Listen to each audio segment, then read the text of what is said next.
my name is Jon Waszak, and this is my job shadowing presentation. Now, I completed my job shadowing experience at Valencia Technologies by West, and at Valencia Technologies, I had fun watching them complete a normal day of work and just interact with computer customers. Now, I job shadowed a junior employee, and an accountant was there who was a key holder. Now, the key holders at Valencia Technologies are honestly just people that open out the door on Saturdays, and that's when I job shadowed. So she basically just sat around all day and talked. And I completed this on November 21st of last year. Now, this is where I job shadowed, and it was a little bit more snowy when I went, but still simplest. Now, on job shadowing day, my role was to observe mostly. I got to talk a lot with them just because they had a lot of downtime since it was like cold and rainy outside and it's a little bit snowy too.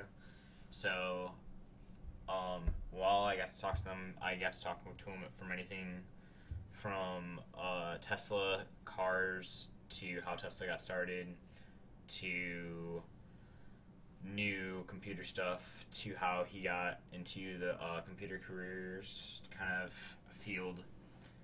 And it was kind of like really fun just like being able to talk to him about that kind of stuff and also watch him like work on computers.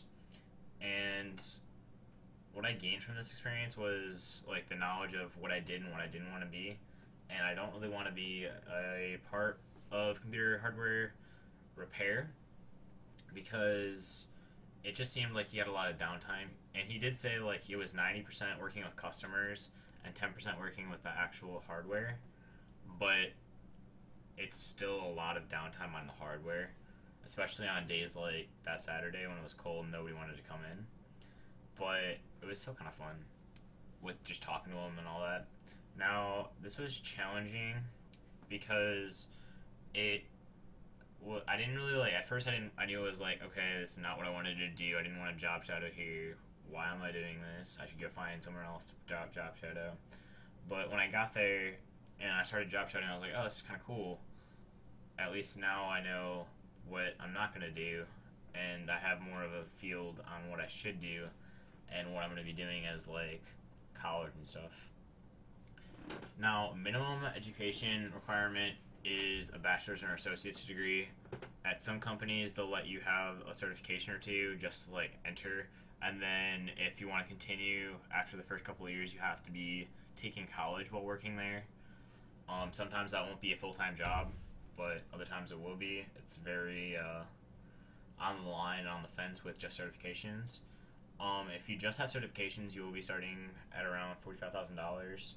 But if you have all your college and you have all your certifications, then you'll probably be starting around $60,000.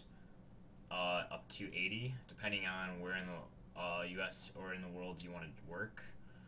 Everywhere has like a different price general.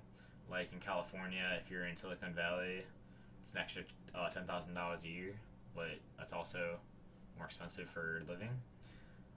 And when you get up to like the $130,000 or $130,000, yeah, you will be like 20 years working at the same company. You've been doing all your work. You haven't had any problems with any of your employers, etc. Now, one of the things about certifications is it is just a piece of paper. It's nothing's really special. People say, oh, well, I already know all that without taking the certification test.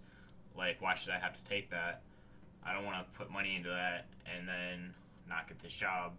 Well, they look at that certification and they say, okay, well, now we know that you can do this and that you know about this. And once you get the job with the certification, they don't really care about the piece of paper. They care about what you actually are doing in the job. So just some of the certifications are A+ certification, which is computer hardware, MCSE, which is Microsoft Certified Solutions Expert, which is about Windows and knowing what all the settings do. Cisco Certified Network Associate, which is the first step to the Cisco, degree or certification, and the second step is to get certified network professional. And both of these you can be if you want to become a computer repair engineer or computer repair anything. Just because with some people, like, their networks will go down as a business, and they'll call you up just so that you can like repair their network or make a new network or even upgrade their network. So it's really useful to have those degrees, or I should say certifications. Now, my experience was definitely beneficial just because I learned what I didn't want to do and what I should be aiming towards. Different steps I could probably take are going to college and all that fun stuff, and getting all these certifications, which I'm on my way already to doing, taking one of the certifications. And I honestly will not probably be pursuing this career just because I'm not interested in having all that downtime. I really want to be like more hands-on with other people working alongside me, where I saw it was more like one person working on a singular computer, and if they needed help, they could go get help, but if not, they couldn't. So that's my job shadowing experience. Thanks.